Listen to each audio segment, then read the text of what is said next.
나를 한도 없는 현금 인출기쯤으로 여겼나 보다. 이혼을 축하한다는 화려한 싱글 파티 비용까지 아내의 가족카드로 긁어대는 꼴이라니 대체 무슨 자신감으로 저러는 걸까? 그 8장의 카드가 영원한 자기 특권인 줄 알았겠지만 진짜 물주인 내가 정신을 차리고 그 모든 걸 회수하는 데는 고작 3분이면 충분하다는 걸 그는 몰랐다. 오늘 기생충이 숙주를 잃었을 때 얼마나 비참한 최후를 맞이하는지 그 적나라한 현실을 보여주려 한다. 새하얀 진료대 위에서 휴대폰 화면이 지잉지잉 울리기 시작했을 때 나는 프락셀 레이저 기기의 핸들을 쥐고 있었다. 마치 크림 특유의 냄새와 소독용 알코올 향이 비좁은 시술실 안에 무겁게 가라앉아 있었다. 발판을 밟자 환자 볼에 깊게 패인 여드름 흉터 위로 레이저가 쏘아지며 미세하게 따닥따닥 하는 소리와 함께 살점이 살짝 타들어가는 냄새가 피어올랐다. 진동은 멈추지 않았다. 나는 발판에서 발을 떼고 침대에 누운 환자에게 나직한 목소리로 말했다. 오늘은 강도를 조금 높였습니다. 댁에 돌아가시면 재생크림을 듬뿍 바르시고 3일 동안은 물이 닿지 않게 주의해주세요. 간호사가 커튼을 껐고 환자의 안내를 도왔다. 나는 비말이 살짝 튄 마스크를 벗어 던지고 테이블 위에 놓인 휴대폰을 집어들었다. 화면에는 세 건이 은행 결제 알림 메시지가 나란히 떠 있었다. 나는 그 숫자들을 가만히 내려다보았다. 새벽 2시 이것이 내 남편 최도훈이 어젯밤 벌인 비즈니스 접대의 실체였다. 원장님, 다음 분 준비되셨습니다. 실리프팅 환자분이십니다. 문 밖에서 간호사가 알렸다. 금방 나갈게요. 나는 휴대폰 화면을 뒤집어 책상 위에 엎어두고 새 마스크를 뽑아 쓴 뒤 문을 열고 나섰다. 이것이 내 일상이다. 나는 윤혜진, 강남구에 위치한 이 프라이빗 피부과 의원의 대표원장이다. 결혼한 지 3년, 나는 매일 이곳에서 10시간씩 꼬박 진료와 시술, 또 진료를 반복하며 쳇바퀴 돌듯 살고 있다. 반면 올해 36인 내 남편 최도훈의 명함에는 도훈 테크 대표이사라는 직함이 박혀 있다. 3년 전 그가 창업했다는 이른바 IT 스타트업. 3년째 번듯한 출시 제품 하나 없으면서도 그의 일정은 나보다 훨씬 빽빽했다. 투자자를 만난다며 골프장으로, 자금 조달을 논의한다며 룸살롱으로, 대표이사의 품위를 유지해야 한다며 청담동의 맞춤 정장 숍으로 바쁘게도 돌아다녔다. 그는 백화점 블랙카드와 골프 클럽의 가족카드를 포함해 내 명의로 된 신용카드 8장을 지갑에 찔러 넣고 다녔다. 점심시간, 원장실에서 다 식어 빠진 김밥 하나를 간신히 삼켰을 때 휴대폰이 울렸다. 화면에 시어머니 조정숙이라는 이름이 깜빡였다. 나는 통화 버튼을 누르고 휴대폰을 귀에 가져다 댔다. 어머님, 너 그 카드 한도가 대체 어떻게 된 거니? 수화기 너머에서는 안부 인사 따위는 생략된 채 다짜고짜 질책이 날아들었다. 배경음으로는 잔잔한 클래식 음악과 매장 직원의 공손한 목소리가 깔려있는 것이 영락없는 백화점 VIP 라운지였다. 카드에 무슨 문제라도 있나요?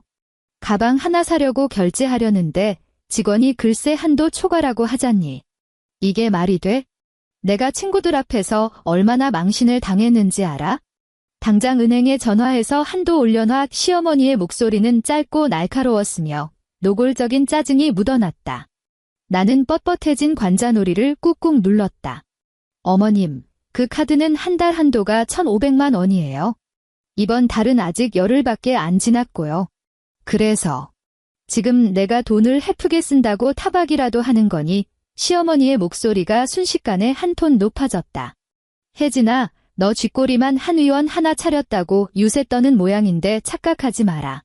너야 운 좋게 의대 붙어서 매일 그 좁아터진 방구석에서 여드름이나 짜고 주사나 놓는 고급 기술자일 뿐이잖아. 우리 도훈이가 밖에서 떡하니 버티고 서서 정재계 거물들하고 인맥을 다져주니까 내 그 병원 간판도 무사히 걸려있는 줄 알아야지. 나는 책상 위에 반쯤 남은 김밥 팩을 물끄러미 내려다보았다. 위장에서부터 신물이 훅 치밀어 올랐다. 알겠습니다. 은행에 바로 연락할게요.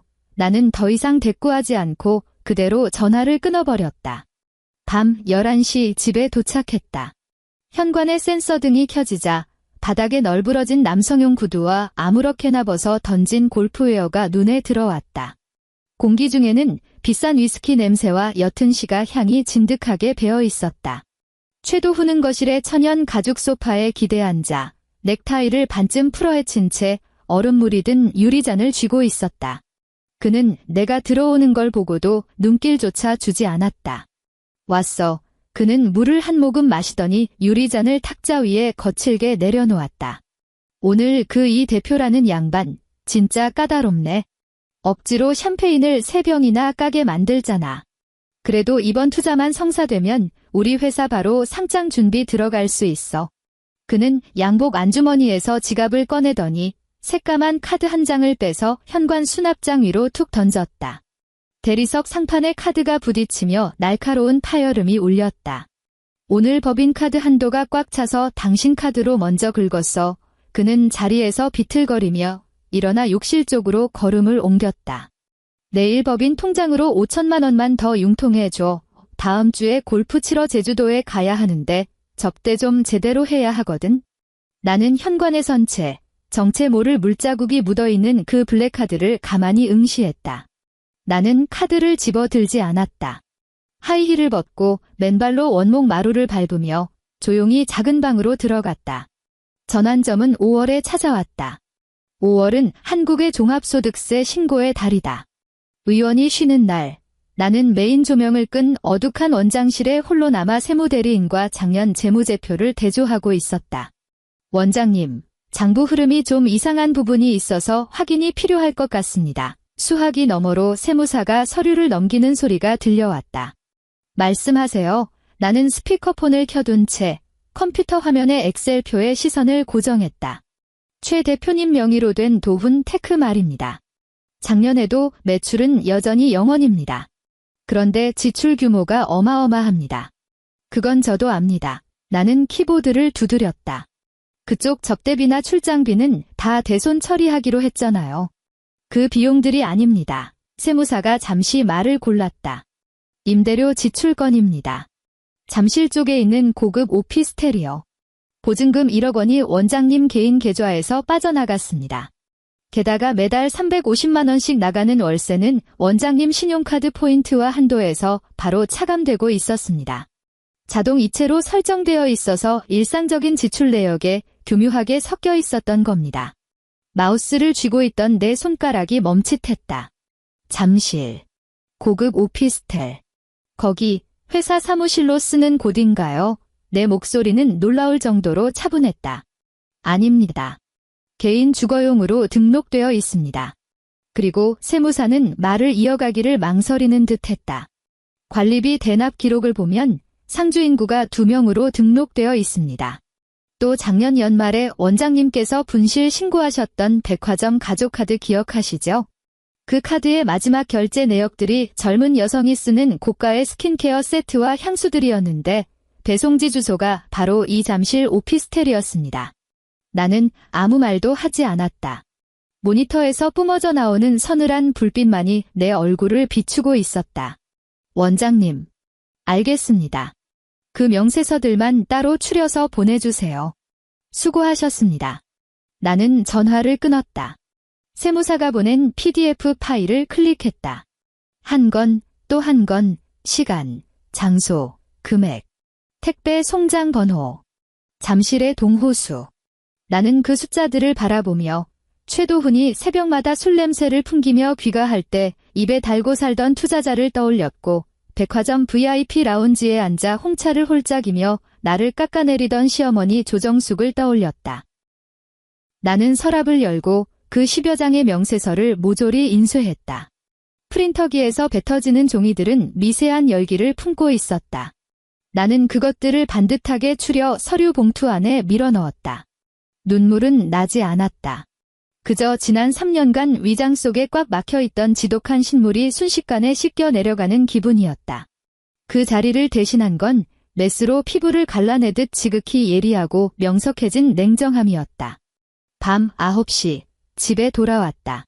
최도훈은 드레스룸에 서서 거울을 보며 택도 떼지 않은 새 골프웨어를 몸에 대보고 있었다. 지난달래 카드로 긁었던 바로 그 브랜드였다. 마침 잘 왔네. 그가 거울 너머로 나를 힐끗 보며 말했다. 이 옷 어때? 내일 박 회장님 모시고 라운딩 가는데 너무 빈티 나게 입고 갈 순 없잖아. 나는 주방의 아일랜드 식탁 앞으로 다가가 들고 온 서류 봉투를 거꾸로 탈탈 털었다. 10여 장의 인쇄용지가 대리석 상판 위로 스르륵 미끄러지며 흩어졌다. 잠실 오피스텔은 지낼 만에 나는 아일랜드 식탁을 사이에 두고 그를 똑바로 쳐다보며 물었다. 옷깃을 매만지던 최도훈의 손이 굳었다. 그는 몸을 돌려 종이 뭉치로 시선을 내렸다. 그의 얼굴에는 당황한 기색도 일말의 죄책감도 스치지 않았다. 그는 어슬렁어슬렁 다가와 서류를 대충 두어 장 들춰보더니 코웃음을 쳤다. 너 지금 내 뒤 캐냐? 그는 종이를 식탁 위로 신경질적으로 던졌다. 윤혜진, 너 지금 이런 천박한 짓거리로 내 남편을 감시라도 하겠다는 거야? 보증금 1억에 월세 350만 원, 거기다 매달 그 집으로 배달되는 화장품과 배달 음식들. 나는 종이 위 숫자를 손가락으로 가리켰다. 최도훈, 내 카드로 밖에서 딴년 스폰해주고 있었니? 스폰은 무슨 얼어 죽을 스폰이야. 그가 갑자기 언성을 냅다 지르며 식탁을 콱 내리쳤다. 내 투자 어시스턴트야. 회사 업무 보느라 접대하다 보면 잠깐 눈 붙일 곳도 필요하고. 넌 매일 그 알량한 병원 구석에 처박혀서 밤늦게까지 일만 하다가 집에 오면 송장처럼 누워있기 바쁘잖아.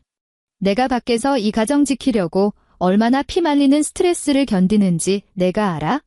그는 마치 우주에서 가장 억울한 피해자라도 된 양 목소리를 더욱 높였다. 스트레스가 너무 극심해서 내 카드의 포인트까지 탈탈 털어 그 여자한테 한정판 향수를 사다 바치셨어. 나는 붉게 핏발이 선 그의 눈매를 응시했다.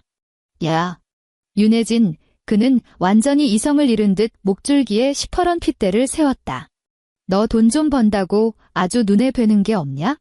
매일 그 잘난 척, 사람 무시하는 표정 짓는 거 역겨워 죽겠다고. 남편 알기를 아주 우습게 알고 남자의 자존심이라곤 쥐뿔도 안 세워주잖아. 너처럼 남편 내조할 줄도 모르고 피도 눈물도 없는 기계 같은 여자를 어떤 미친놈이 견디냐? 그는 거친 숨을 몰아쉬며 나를 죽일 듯이 노려보더니 이빨을 꽉 깨물고 내뱉었다. 이혼해. 나도 이따위 숨막히는 생활 단 하루도 못 버티겠으니까? 당장 이혼해. 그는 내가 지난 3년간 수많은 다툼에서 그랬듯 체면을 지키기 위해 입을 다물거나 병원의 평판을 의식해 한 발 물러설 거라 굳게 믿고 있었다. 이혼녀라는 낙인을 내가 끔찍이 두려워할 거라는 확신. 나는 분노로 잔뜩 일그러진 그의 얼굴을 빤히 바라보다가 천천히 고개를 끄덕였다. 좋아, 나는 손을 뻗어 식탁 위에 흩어진 종이들을 쓸어 모았다. 내일 오전 10시에 신분증 챙겨서 구청으로 와. 최도훈은 1초 정도 멍한 표정을 지었다. 내가 이토록 순순히 알겠다고 할 줄은 예상치 못한 눈치였다. 하지만 이내 허리를 꼿꼿이 세우며 비열한 냉소를 흘렸다. 그래, 까짓것 해. 나중에 피눈물 흘리며 후회나 하지 마. 나랑 이혼하고 내가 뭐 대단히 좋은 놈 만날 수 있을 것 같아. 사람들 입방아에 오르내리면서 평생 손가락질이나 받아봐. 한국의 협의 이혼은 신청서를 제출한 후 한 달간의 숙려 기간을 거쳐야 한다. 자녀가 없으므로 한 달 뒤 양측이 다시 법원에 출석해 의사를 확인해야만 이혼이 법적으로 완전한 효력을 얻게 된다. 그 한 달 동안 최도훈은 잠실의 그 오피스텔로 짐을 싸서 나갔다. 물론 카드는 돌려주지 않았다. 돌려주기는커녕 내 휴대폰에 찍히는 결제 알림은 이전보다 훨씬 더 미친 듯이 울려댔다. 그는 여전히 일말의 양심도 없이 내 돈을 펑펑 써대고 있었다. 그는 오만함의 극치를 달렸다. 내가 피부과 VIP 고객들의 입에 불미스러운 가십거리로 오르내리는 걸 극도로 꺼린다는 사실을, 그리고 최대한 조용하고 신속하게 이 결혼 생활을 끝내고 싶어 한다는 것을 그는 너무도 잘 알고 있었다. 그래서 내가 이 시국에 절대 자기와 얼굴을 붉히며 카드를 정지시키지 못할 거라 맹신했다. 심지어 이혼 후에도 자신이 겪은 상처에 대한 응당한 보상이라며 내가 계속해서 자신의 품위 유지비를 대야 한다고 믿어 의심치 않는 듯 했다. 나는 그 카드들을 정지시키지 않았다. 매일매일 숫자가 올라가는 알림을 보며 마치 시한폭탄의 카운트다운을 지켜보듯 가만히 기다렸다. 한 달 후 구청 정문 앞. 서울의 6월 햇살은 눈이 시리도록 따가웠다. 투명한 유리 자동문이 양옆으로 열리고 나는 도장이 쾅 찍힌 이혼 의사 확인서 등본을 손에 쥔 채 걸어 나왔다. 최도훈은 나보다 몇 걸음 앞서 걷고 있었다. 그는 오늘 몸에 딱 떨어지는 옅은 회색의 맞춤 정장을 빼입고 머리에는 포마드를 발라 빈틈없이 넘긴 상태였다. 정문을 나서자마자 그는 안달이 난 사람처럼 휴대폰을 꺼내 누군가에게 전화를 걸었다. 방금 다 끝냈어. 드디어 해방이다. 그는 길 가는 사람들이 다 쳐다볼 정도로 큰 소리로 떠들며 껄렁하게 웃었다. 오늘 밤. 당연히 화끈하게 축하해야지. 내가 서울 최고급 호텔 스위트룸 싹 다 잡아놨어. 애들 다 부르고 샴페인은 제일 비싼 걸로 깔아. 오늘은 내가 쏜다. 화려한 싱글 컴백 파티라고. 그는 전화를 끊고 고개를 돌려 나를 힐끗 쳐다봤다. 그 눈빛에는 승리자의 오만함과 날선 경멸이 가득했다. 자기가 원하는 모든 것을 챙겨서 떠난다고 착각하는 남편 잃은 불쌍한 여자를 동정하는 듯한 역겨운 눈빛. 그는 작별 인사 한마디 없이 휙 돌아서서 도로변에 대기하고 있던 택시로 걸어갔다. 나는 계단에 서서 그가 택시 문을 여는 모습을 무표정하게 바라보았다. 그때 시커먼 SUV 한 대가 내 앞을 가로막으며 시야를 가렸다. 조수석 창문이 지익 내려가고 운전석에 앉은 엄마 강미란의 모습이 드러났다. 화장기 하나 없는 맨 얼굴에 고깃집 주방에서 일할 때 입는 낡은 운동복 차림이었다. 엄마의 안색은 무쇠처럼 차갑게 굳어 있었다. 탁, 엄마는 짧게 두 글자만 뱉었다. 나는 차 문을 열고 조수석에 올라탔다. 에어컨 바람이 서늘하게 쏟아지는 차 안에 자리를 잡자마자 표면에 물방울이 맺힌 꽁꽁언 얼음물 한 병이 내 무릎 위로 툭 떨어졌다. 마셔. 엄마는 나를 쳐다보지도 않고 시선은 정면을 향한 채 말했다. 내 머릿속에 들어찬 맹물부터 싹 다 비워내.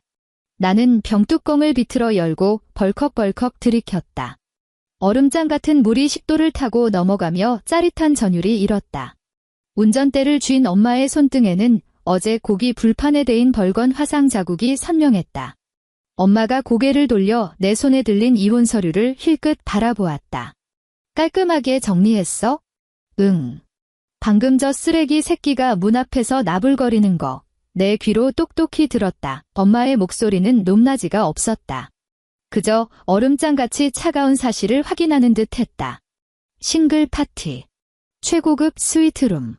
제일 비싼 샴페인. 엄마가 몸을 돌려 나를 정면으로 바라보며 또박또박 물었다. 혜진아, 넌 저 새끼가 오늘 밤 서울에서 제일 비싼 호텔 빌려서 파티 여는 거 대체 누구 돈으로 긁는 거라 생각하니? 하늘에서 돈다발이라도 뚝 떨어졌다니? 나는 손에 쥔 생수병을 꽉 움켜쥐었다. 플라스틱 병이 우지직하며 찌그러졌다. 그 사람 손에 아직 내 카드 8장이 있어 은혜가 나직하게 대답했다. 그런데 지금 뭘 망설여? 엄마의 목소리가 순식간에 매섭게 변했다. 허공을 가르는 날카로운 채찍질 같았다. 내일 아침에 저 새끼 늦잠 자고 일어날 때까지 기다렸다가 정지시키게? 오늘 밤 내 피 같은 돈으로 그 상간연연 명품백이라도 사다 바칠 때까지 기다릴 거야? 내가 우아하게 군다고 남들이 널 우아하게 대접해 줄 것 같아? 엄마가 거친 손으로 내 허벅지를 툭 쳤다. 휴대폰 꺼내 그녀가 명령했다. 당장 은행 VIP 전담 라인으로 전화해. 지금. 당장. 내일까지 미루지 마. 나는 컵홀더에 생수병을 꽂아두고 가방에서 휴대폰을 꺼냈다. 차 안은 에어컨 송풍구에서 나오는 바람소리만 들릴 뿐 쥐죽은 듯 고요했다. 화면을 켜고 연락처를 뒤져 블랙카드 전담 매니저의 번호를 찾았다. 통화 버튼을 눌렀다. 안녕하십니까? 윤혜진 원장님. 수화기 너머로 매니저의 깍듯한 목소리가 들려왔다. 안녕하세요. 나는 아뷰리 너머로 최도훈이 탄 택시가 막 모퉁이를 돌아 사라지는 것을 지켜보며 말했다. 제 명의로 발급된 모든 가족카드와 부가카드들을 좀 처리해야겠어요. 네, 말씀하십시오. 최도훈 명의로 발급된 가족카드 전부 다요. 총 8장입니다. 백화점 블랙카드, 플래티넘 카드 2장, 일반 신용카드 3장, 그리고 골프 클럽법인 청구용 카드까지. 싹 다 분실 신고해주세요. 알겠습니다.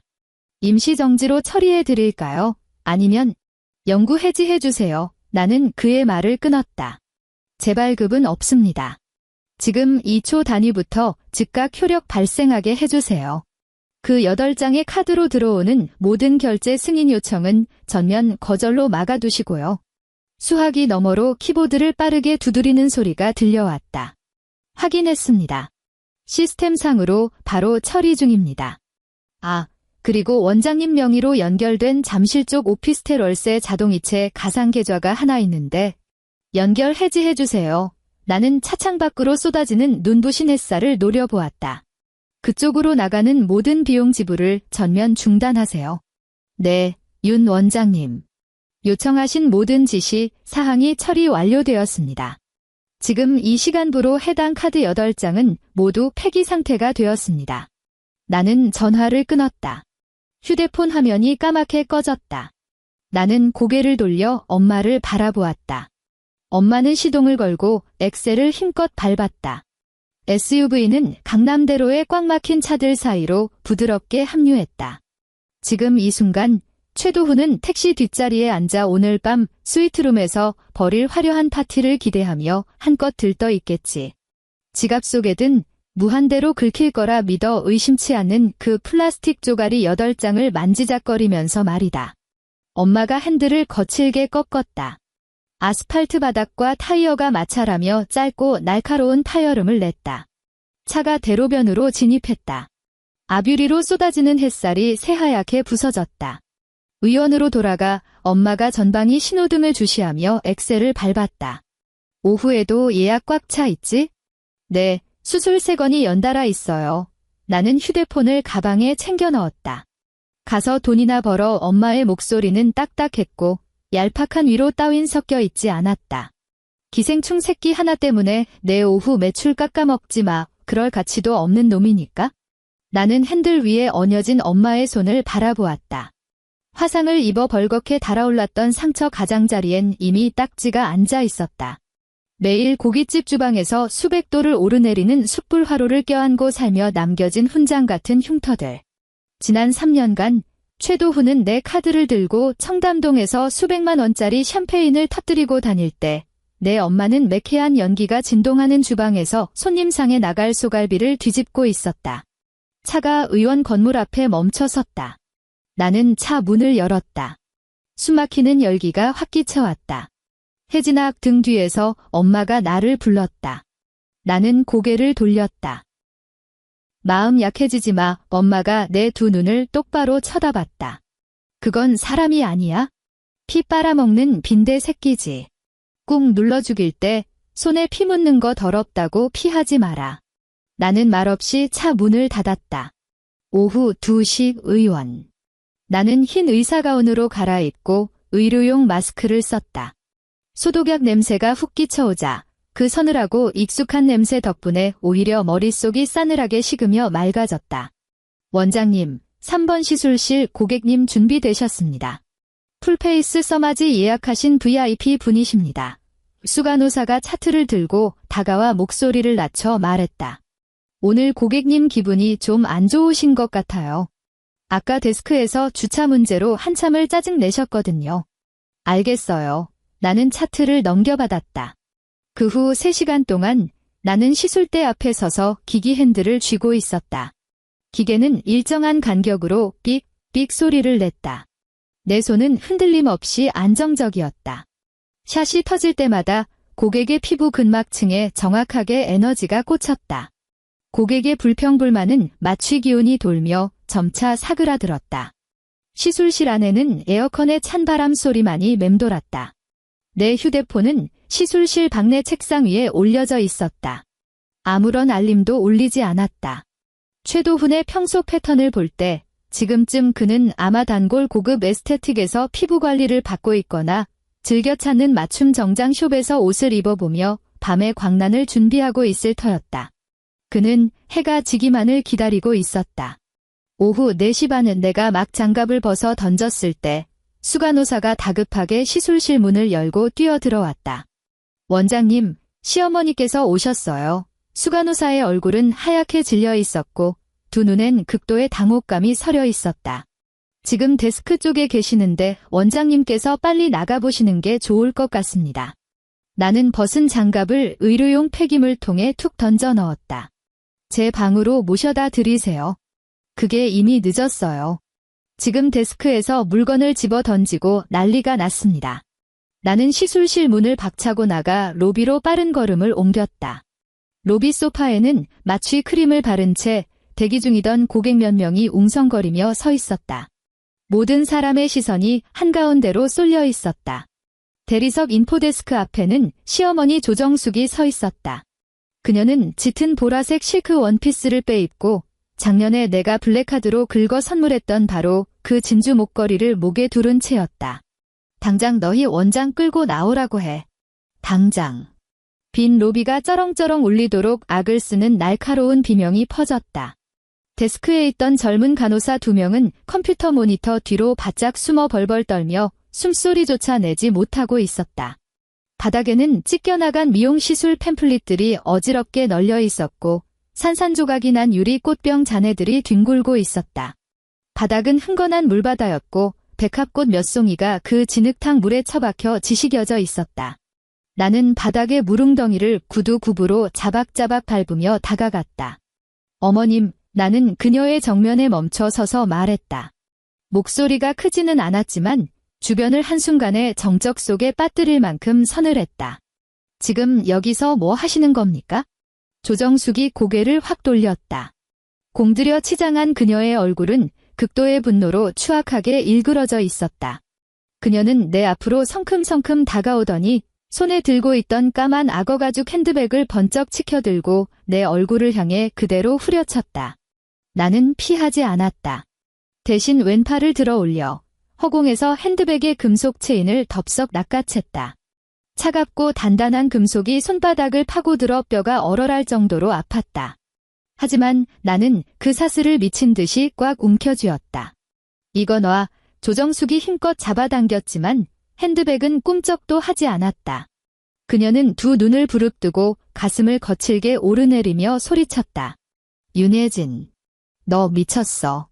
대체 카드에 무슨 장난을 친 거야? 그녀는 핸드백을 잡았던 손을 놓고 내 코앞에 삿대질을 해댔다. 손가락이 금방이라도 내 눈을 찌를 듯했다. 내가 방금 에스테틱에 있다가 왔어. 계산하려는데 데스크 직원이 그 많은 사모님들 다 보는 앞에서 카드가 정지됐다고 하자니. 그 사람들이 날 어떻게 받겠어? 뒤에서 입을 틀어막고 비웃었다고. 나 조정숙이 평생을 살면서 이딴 끔찍한 망신은 처음 당해봐. 그녀는 갈수록 흥분해서 입에 침을 튀기며 악을 썼다. 당장 은행에 전화해. 시스템 오류라고 해. 지금 당장 한도 원상 복구해놔. 안 그러면 오늘 이깟 병원 다 때려 부숴서 아예 장사도 못하게 만들어버릴 테니까. 나는 그녀를 가만히 쳐다보았다. 그녀의 목에 걸린 영롱한 진주 목걸이를, 값비싼 관리로 매끄러운 피부를, 그리고 너무나도 당연하다는 듯 치켜든 저 오만한 얼굴을. 나는 쥐고 있던 손을 놓았다.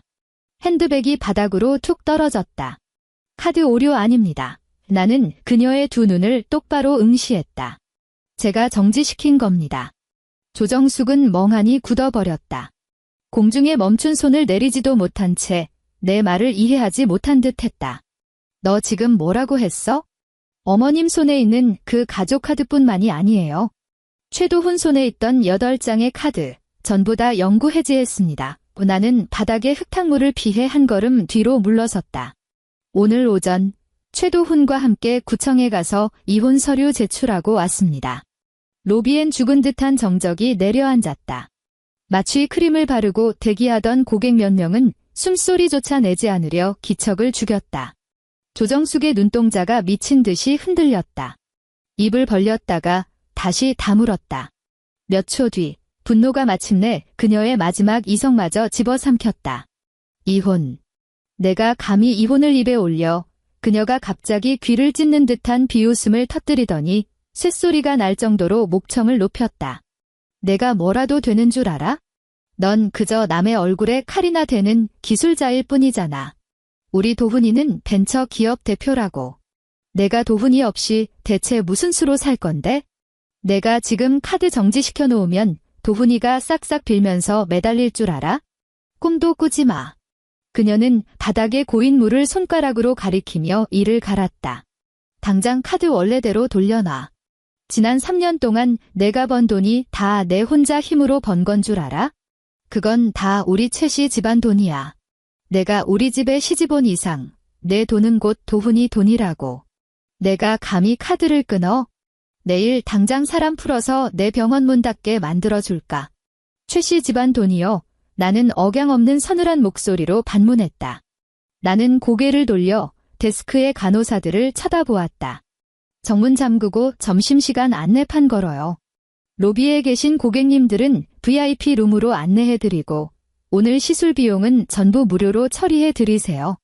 그제야 정신이 번쩍 든 간호사들은 서둘러 고객들을 대피시켰다. 로비에는 나와 조정숙, 단둘만 남게 되었다. 나는 데스크로 걸어가 컴퓨터 모니터 옆에 미리 준비해 두었던 서류철을 집어들었다. 지난달 세무사가 정리해준 재무제표였다. 나는 그것을 대리석 상판 위로 툭 던졌다. 지난 3년간 나는 조정숙을 똑바로 쳐다보며 말했다. 어머님께서 입고 계신 그 실크 원피스, 매달 200만 원 목에 거신 진주 목걸이, 1,500만 원 딜주일에 한 번씩 가시는 최고급 에스테틱, 1회 비용 80만 원 모임에 나가서 친구분들 기죽인다고 백화점에서 긁어대신 명품 가방들, 1년 지출액만 1억 원이 넘습니다. 조정숙의 얼굴빛이 확 변했다. 그녀는 다급하게 내 말을 자르려 들었다. 그딴 걸 왜 계산하고 앉아 있어. 그건 며느리로서 당연히 해야 할 도리잖아. 그리고 어머님의 그 잘난 아드님 말인데요. 나는 그녀의 말을 완전히 무시한 채 차분하게 말을 이었다. 직원 한 명 없는 그 유령 회사에서 매달 비즈니스 접대비 명목으로 1,200만 원을 썼더군요. 게다가 잠실에 자기 상간녀 명의로 얻어준 최고급 오피스텔, 보증금 1억 원에 월세 350만 원, 그 모든 게 다 제 통장에서 빠져나갔습니다. 너 지금 무슨 헛소리를 짓거리는 거야? 조정숙의 시선이 이리저리 흔들렸고 목소리에는 명백히 기운이 빠져 있었다. 상간녀라니. 다 사업상 필요한 비즈니스 용도라고.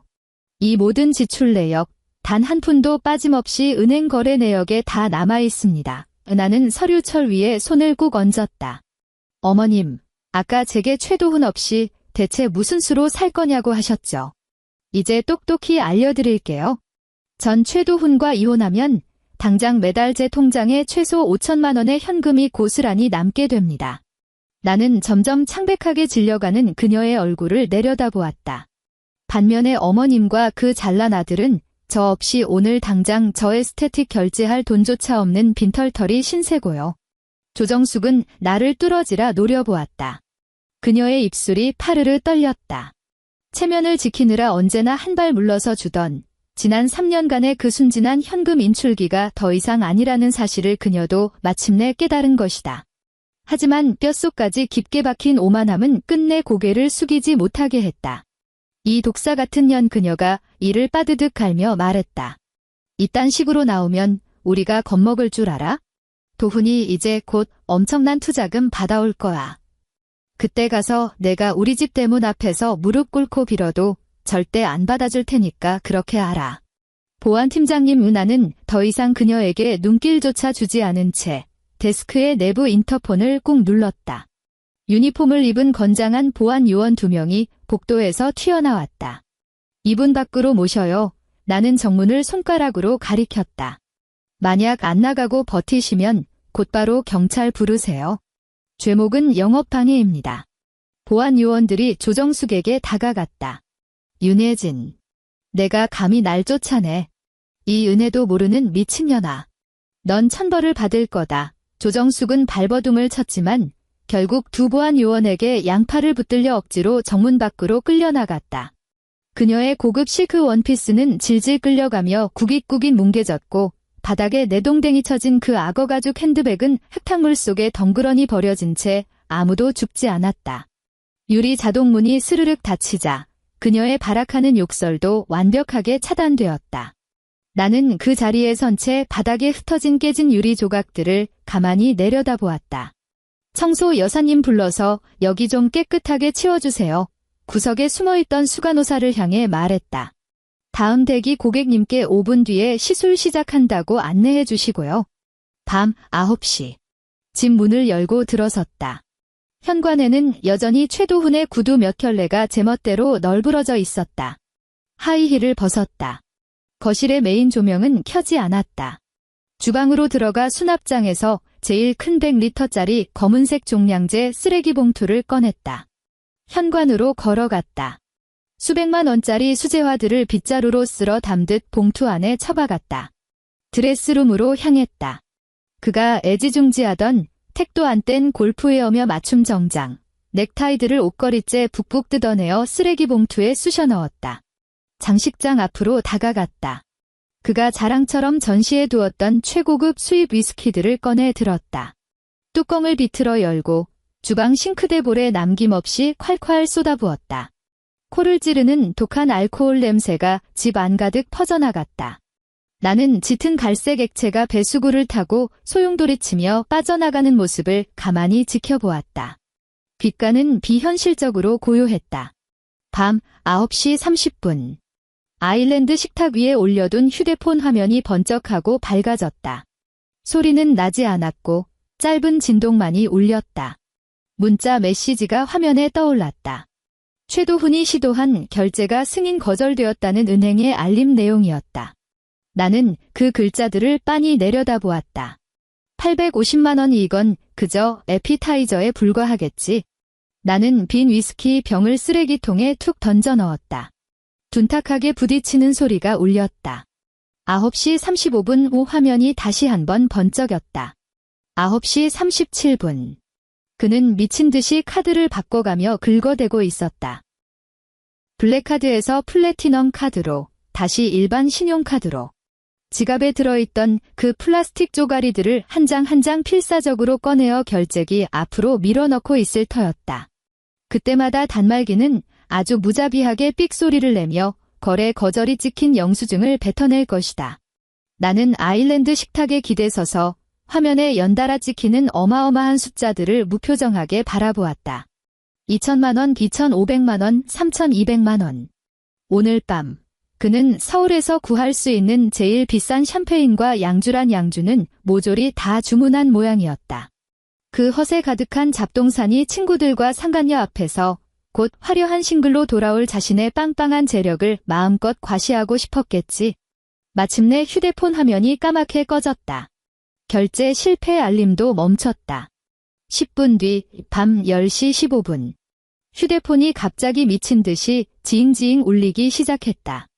이번엔 문자가 아니었다. 화면에 뜬 번호는 낯선 유선 전화 번호였다. 나는 그 번호를 응시하며 딱 3초를 기다린 뒤 통화 버튼을 누르고 스피커폰을 켰다. 휴대폰을 차가운 대리석 상판 위에 내려놓았다.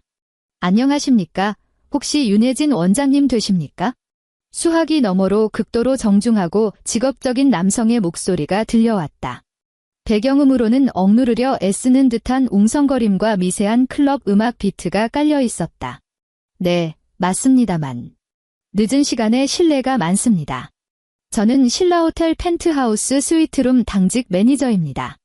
현재 최도훈 고객님께서 저희 호텔에 머물고 계신데 총 3,200만 원의 결제 금액이 발생했습니다. 하지만 고객님께서 제시하신 원장님 명의의 카드 8장이 모두 효력 상실이거나 분실 정지 상태로 확인되고 있습니다. 최 고객님께서는 은행 시스템 오류라고 강하게 주장하시며 원장님께 연락해 직접 승인 처리를 받아달라고 요구하셔서 이렇게 연락드렸습니다. 매니저의 목소리는 한없이 정중했지만 발음 하나하나에 힘이 잔뜩 들어가 있었다. 현장 분위기가 이미 수습 불가능할 정도로 험악해졌음이 안 봐도 뻔했다. 시스템 오류 아닙니다. 원하는 행주를 집어들고 대리석 상판의 물기를 천천히 닦아내며 말했다. 그 카드들 오늘 오후에 제가 직접 다 영구 해지시켰거든요. 수화기 너머에서 1초간 무거운 정적이 흘렀다. 그 직후 우당탕하는 거친 마찰음이 귓전을 때렸다. 누군가 강제로 전화기를 빼앗아든 것이 분명했다. 윤혜진. 너 시발 미쳤어. 최도훈의 이성을 잃은 포효가 스피커를 찢을 듯이 터져나왔다. 혀가 잔뜩 꼬여 있는 걸 보니 술을 꽤나 처마신 모양이었다. 너 당장 은행에 전화해. 당장 그 카드 정지 풀어놓으라고. 내가 지금 어디 있는 줄 알아? 내 친구들 여기 다 모여 있다고. 내가 감히 이 중요한 타이밍에 내 체면을 이따위로 뭉개? 그는 거친 숨을 씩씩 몰아쉬었다.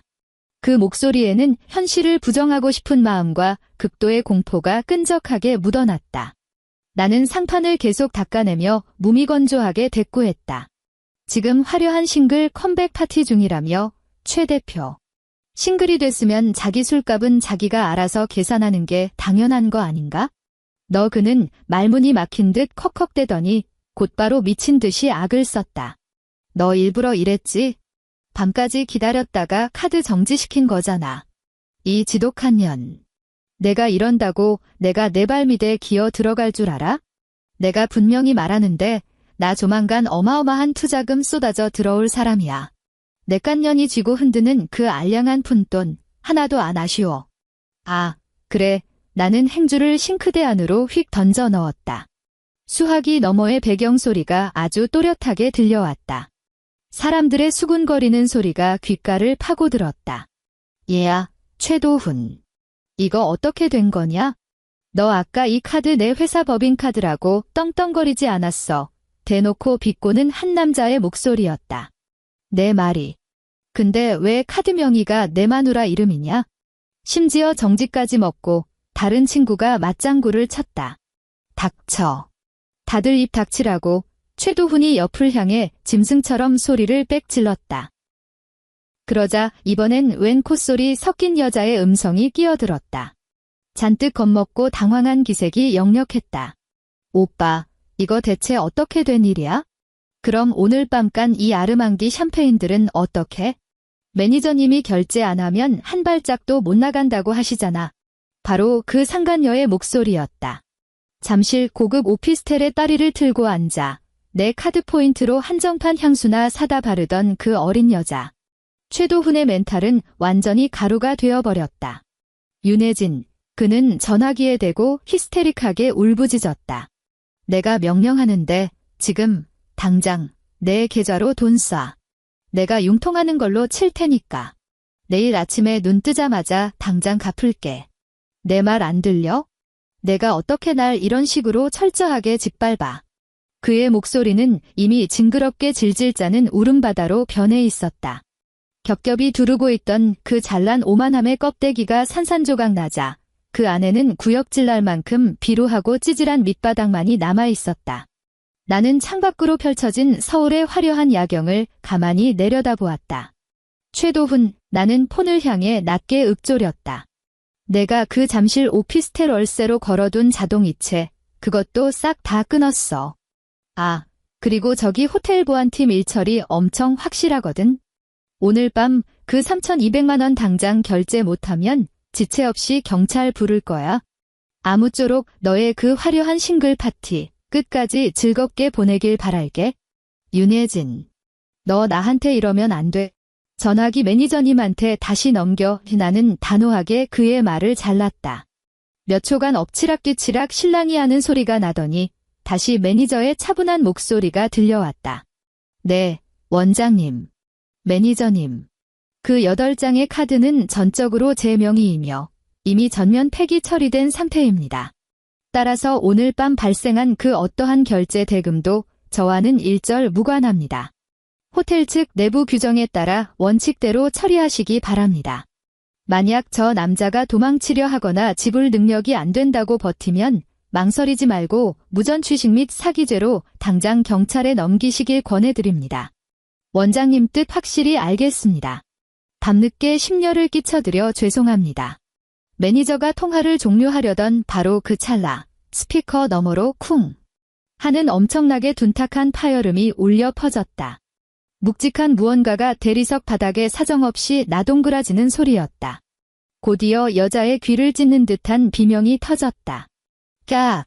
오빠! 왜 이래? 정신 차려. 야! 최도훈! 너 눈알이 왜 뒤집혀? 빨리! 빨리 119 불러. 얘 거품 물고 발작하잖아. 날카로운 유리잔이 박살나는 소리, 의자와 테이블이 요란하게 넘어지는 소리, 여자의 오열과 남자들의 다급한 발소리가 한데 뒤엉켜 텅 빈 내 주방 안으로 생생하게 흘러들어왔다. 나는 검지손가락을 길게 뻗어 빨간색 종료 버튼을 꾹 눌렀다. 그 모든 아비규환이 뚝 끊어지며 완벽한 정막이 찾아왔다. 나는 최도훈의 번호를 누르고 수신 차단 버튼을 눌렀다. 그러고 나서 주방 조명을 끄고 침실로 들어가 침대 위로 쓰러지듯 누웠다. 지난 3년, 매일 밤 나는 현관 밖에서 들려올 불규칙한 발소리를, 코를 찌르는 역겨운 술 냄새를, 그리고 나를 향해 쏟아질 그 오만한 비난을 불안에 떨며 기다려야만 했다. 하지만 오늘 밤, 나는 그 어느 때보다 깊고 단란한 잠에 빠져들었다. 다음 날 오전. 의원. 나는 고객의 얼굴에 실리프팅 시술을 하고 있었다. 길쭉한 바늘이 진피층을 통과하며 미세하게 서걱거리는 마찰음을 냈다. 수간호사가 내 개인 휴대폰을 들고 조심스레 들어오더니 화면을 보여주었다. 내 담당 변호사였다. 나는 마지막 리프팅 매듭을 지어 올리고 실을 가위로 톡 잘라냈다. 시술실 밖으로 나와 전화를 받았다. 윤 원장님, 2가지 보고 드릴 사안이 있습니다. 변호사의 목소리는 감정 한 톨 섞이지 않은 채 차분하고 유능했다. 말씀하세요. 첫 번째 건입니다. 최도훈 씨, 어젯밤 구급차에 실려 응급실로 이송됐습니다. 급성 알코올 중독의 중증 공황장애 발작이 겹쳐서 현재까지도 입원 관찰 중이라더군요. 호텔 측에서는 3,200만 원의 청구 금액을 변제하지 못한 이유로 관할 경찰서에 고의적 무전 취식 및 사기 혐의로 정식 고발장을 접수했습니다. 지금 병실 문 앞에는 경찰관이 떡하니 지키고 서 있는 상태입니다. 그 채무가 제게 불똥이 튈 여지가 있나요? 나는 세면대 거울에 비친 내 얼굴을 빤히 응시하며 물었다. 전혀 없습니다. 제가 이미 타임라인을 싹 다 대조해봤는데 원장님의 카드 해지 시점이 호텔 결제 시점보다 훨씬 앞섭니다. 이 채무는 철저하게 최도훈 개인의 민사 책임으로 넘어갑니다. 그뿐만 아니라 그자가 입에 달고 살던 그 대단한 투자자 말입니다. 어젯밤 술값 하나 못 내서 그 난리를 피웠다는 소문이 바닥에 쫙 깔리면서 오늘 아침부로 투자 의향서를 전면 철회했다고 합니다. 그 알량한 유령 회사도 이제 완전히 끝장난 거죠. 나는 수도꼭지를 틀었다. 얼음장같이 차가운 물이 손에 묻은 수수용 라텍스 장갑의 파우더, 가루를 말끔히 씻어냈다. 2번째 건은요? 2번째는 조금 전 잠실 오피스텔 관리사무소에서 제게 연락이 왔습니다. 임차인이 원장님 명의로 등록되어 있으니까요. 변호사는 잠시 말을 멈추더니 헛웃음을 참는 듯한 기색을 보였다. 오늘 새벽 4시에 그 집안에 살던 어린 상간녀가 야반도주 전문 이삿짐센터 트럭을 불렀답니다. 돈 될 만한 자기 명품들은 싹 다 챙긴 건 물론이고 오피스텔에 풀옵션으로 딸려있던 수백만 원짜리 최고급 가전제품의 벽에 걸린 빌트인 TV까지 모조리 뜯어가서 중고마켓에 팔아넘겼다더군요. 지금 집안은 폭탄 맞은 것처럼 난장판이고 현관문은 활짝 열려있는 상태입니다. 그 여자, 최도훈의 모든 연락처를 싹 다 차단하고 잠적했답니다. 세면대로 쏟아지는 물소리만이 시원하게 귓가를 때렸다. 그 어린 내연녀는 세상 누구보다도 냄새를 맡는 촉이 기가 막혔던 거다. 최도훈이 최고급 스위트룸에서 단돈 10원 한 장 결제하지 못하고 바닥에 개새끼처럼 쓰러져 거품을 무는 그 처참한 꼴을 두 눈으로 똑똑히 목격한 순간 이 남자의 화려한 껍데기 속이 텅텅 비어 있다는 진짜 실체를 단박에 알아챈 것이다. 기생충이란 원래 숙주가 파먹을 것 하나 없는 빈 깡통이라는 걸 깨닫는 순간 세상 누구보다 잽싸게 들러붙었던 촉수를 거두고 도망치는 법이니까. 입주 청소 업체 하나 불러서 싹 다 치우세요. 나는 수도꼭지를 돌려 잠갔다. 그런 다음 집주인에게 연락해서 임대차 계약 중도 해지하시고요. 그 보증금 1억 원, 당장 제 개인 통장으로 반환하라고 하세요. 위약금 물어내라고 하면 떼어주고서라도 최대한 빨리 털어내세요. 알겠습니다. 그 밖에 더 지시하실 사항 있으십니까? 다음 달 법원 이혼 숙려기간 끝나는 최종 확인 기일에 그 인간 무조건 제 발로 나와서 도장 찍게 만드세요. 그 점은 걱정 마십시오. 그 자식 지금 깜빵 안 가려고 사돈의 팔촌까지 싹 다 뒤지며 돈 빌리러 다니느라 정신이 없습니다. 이혼건으로 원장님 심기를 거스르며 딴지 걸 배짱 따위 지금 그놈한텐 1g도 남아있지 않을 겁니다. 통화가 끝났다. 나는 핸드타월로 손의 물기를 뽀송하게 닦아내고 문을 열어 다음 시술실을 향해 당당한 걸음을 내디뎠다. 저녁 8시. 서울의 밤바람에는 초여름 특유의 끈적한 열기가 살짝 배어 있었다. 나는 그 텅 빈 서늘한 아파트로 돌아가지 않았다. 차를 몰아 퇴근길 정체로 꽉 막힌 한남대교를 지나 어느 허름하고 낡은 뒷골목 어귀에 차를 세웠다. 세월에 찌든 때와 기름때가 잔뜩 낀 미닫이 유리문을 드르륵 밀고 들어갔다. 딸랑 문 위에 달린 낡은 종이 경쾌하게 울렸다. 후끈한 열기, 자욱한 하얀 연기, 고소하게 지글거리는 삼겹살 기름 냄새, 코끝을 찡하게 올리는 알싸한 생마늘 향, 그리고 독한 소주 알코올 냄새. 수십 명의 손님들이 한데 엉켜 왁자지껄 떠들어대는 그날 것의 소음들이 순식간에 내 온몸을 포근하게 감싸 안았다. 이곳은 엄마의 고깃집이다. 우아하게 흐르는 클래식 선율도 빳빳하게 각 잡힌 유니폼을 입은 서버도 없다. 끈적거리는 양철 원통형 테이블과 새까만 숯 그을림이 덕지덕지 앉은 구불구불한 배기통만이 천장에 매달려 있을 뿐이다. 엄마는 벽쪽 구석 테이블에 서서 행주로 기름 낀 철판 위를 벅벅 닦아내고 있었다. 종소리가 들리자 엄마가 무심하게 고개를 들어 나를 힐끗 쳐다보았다. 약속 시간보다 10분 늦었다. 엄마는 들고 있던 행주를 플라스틱 양동이 안으로 툭 던져 넣었다. 올림픽대로가 좀 막혔어. 엄마는 가게 맨 안쪽 구석에 유일하게 비어있는 테이블 하나를 턱끝으로 가리켰다. 저기 가서 앉아. 나는 성큼성큼 다가와 등받.